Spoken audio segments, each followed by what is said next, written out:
قد نرى تقلب وجهك في السماء فلنولينك قبلة ترضاها فول وجهك شطر المسجد الحرام وحيثما كنتم فولوا وجوهكم شطره।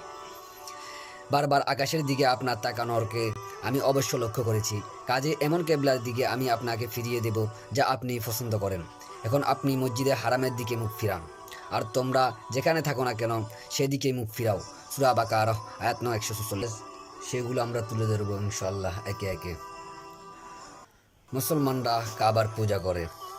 মুসলমানরা মূর্তি পূজার বিরোধী, তবে তারা তাদের সালাত আদায়ের সময় কাবার পূজা এবং কাবার সামনে মাথা অবনত করে কেন?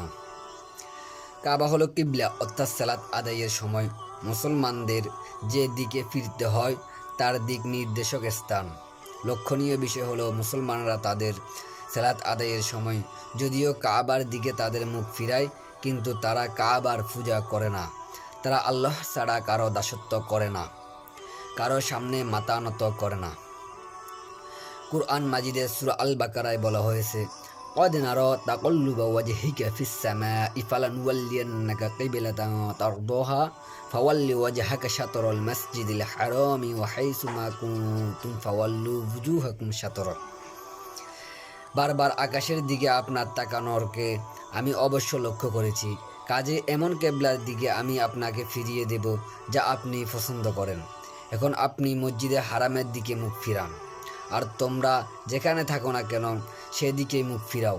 সূরা বাকারা আয়াত 146। ইসলাম ঐক্যকে উৎসাহিত করার নীতিতে বিশ্বাসী। আমাদের পয়েন্ট 3টা নিয়ে আমরা কথা বলবো। ইসলাম ঐক্য। প্রথম নম্বর পয়েন্ট, মুসলমানরা যখন তাদের সালাত আদায় করতে চায় তাহলে তাদের কেউ হয়তো উত্তর দিকে মুখ ফিরিয়ে সালাত আদায় করার ইচ্ছা করবে, আবার কেউ হয়তো দক্ষিণ দিকে মুখ ফিরিয়ে। সকল মুসলমানকে এক আল্লাহর ইবাদতে চূড়ান্তভাবে ঐক্যবদ্ধ করার জন্য তারা তাদের এক আল্লাহর ইবাদতে যেখানে থাকুক না কেন তাদেরকে একই কাবার দিকে মুখ ফিরানোর নির্দেশ দেওয়া হয়েছে। যেসব মুসলমান কাবার পশ্চিম পাশে বাস করে তারা পূর্ব দিকে ফিরে, এবং যারা কাবার পূর্ব পাশে বাস করে তারা পশ্চিম দিকে ফিরে সালাত আদায় করে। এভাবে ফিরে সালাত আদায় করবে।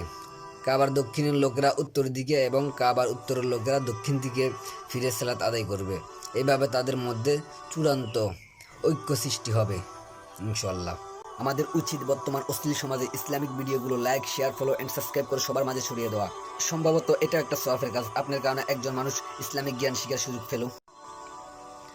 এবার 2 নম্বর পয়েন্ট নিয়ে কথা বলি। বর্তমান বিজ্ঞান আমাদের কি বলে? বিশ্ব মানচিত্রে কাবার অবস্থান পৃথিবীর কোথায়? মুসলমানরাই সর্বপ্রথম পৃথিবীর মানচিত্র অঙ্কন করে।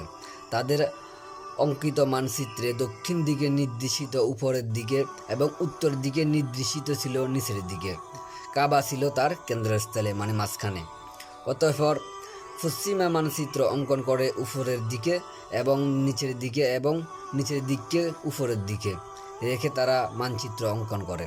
অর্থাৎ তারা উত্তর দিককে উপরের দিকে নির্দেশ করে এবং দক্ষিণ দিককে নিচের দিকে নির্দেশ করে। আলহামদুলিল্লাহ, তা সত্ত্বেও বিশ্ব মানচিত্রে কাবার অবস্থান পৃথিবীর কেন্দ্রস্থলে রয়েছে এবং পৃথিবীর মধ্যখানে অবস্থায় রয়েছে কাবা। এবার আসি আমরা কাবা সম্পর্কে 3 নম্বর পয়েন্টে। কাবাকে কেন্দ্র করে তাওয়াফ করা আল্লাহর একত্ববাদের নির্দেশ। মুসলমানরা যখন কাবার দর্শনে যায় তখন তারা তাওয়াফ করে, অর্থাৎ কাবাকে কেন্দ্র করে তার চারদিকে প্রদক্ষিণ করে। এটা বিশ্বাসের প্রতীক এবং আল্লাহর ইবাদতের প্রতীক। যেহেতু প্রত্যেক বৃত্তের কেন্দ্রবিন্দু মাত্র একটি, কাজে ইবাদতের যোগ্য সত্তা একমাত্র এক আল্লাহ, এটাই তার নিদর্শন। এবারে 4 নম্বর পয়েন্ট নিয়ে কথা বলি। একটা হাদিস, ওমর রাদিয়াল্লাহু তাআলা এই হাদিস বর্ণনা করেন। হাজিরে আসওয়াদ তথা কালো পাথর সম্পর্কে ওমর রাদিয়াল্লাহু তাআলা এর হাদিস রয়েছে, যাকে হাদিস শাস্ত্রের পরিভাষায় আসার তথা ফতা ঐতিহ্য বলা হয়। ওমর রাদিয়াল্লাহু তাআলা ছিলেন মুহাম্মদ সাল্লাল্লাহু আলাইহি সাল্লামের প্রসিদ্ধ সাহাবীর অন্যতম একজন। সহিহ বুখারী 2য় খণ্ড এর হজ পর্ব অধ্যায় 56 হাদিস নং 675 উল্লেখিত আছে যে ওমর রাদিয়াল্লাহু তাআলা বলেছেন, আমি জানি তুমি একটি পাথর মাত্র, কারো কোনো উপকার বা ক্ষতি করার তোমার ক্ষমতা নেই। আমি যদি রাসূলুল্লাহ সাল্লাল্লাহু আলাইহি সাল্লামকে তাকে স্পর্শ করতে এবং চুম্বন করতে না দেখতাম, তাহলে আমি কখনো তোমাকে স্পর্শ বা চুম্বন করতাম না। এবার আসি, মানুষ কাবার উপরে উঠে আজান দিত। রাসূলুল্লাহ সাল্লাল্লাহু আলাইহি সাল্লামের যুগে মানুষ কাবার ঘরের উপরে উঠে আজান দিত, অর্থাৎ সালাতের জন্য আহ্বান জানাতো। যারা অভিযোগ করেন যে মুসলমানরা কাবার পূজা করে, তাদেরকে আমরা প্রশ্ন করতে চাই, আপনারা কোনো মূর্তি পূজক, মূর্তির উপরে উঠে দাঁড়ান? কিন্তু আমরা মুসলমানরা এক সময় কাবার উপরে উঠে আজান দিতাম।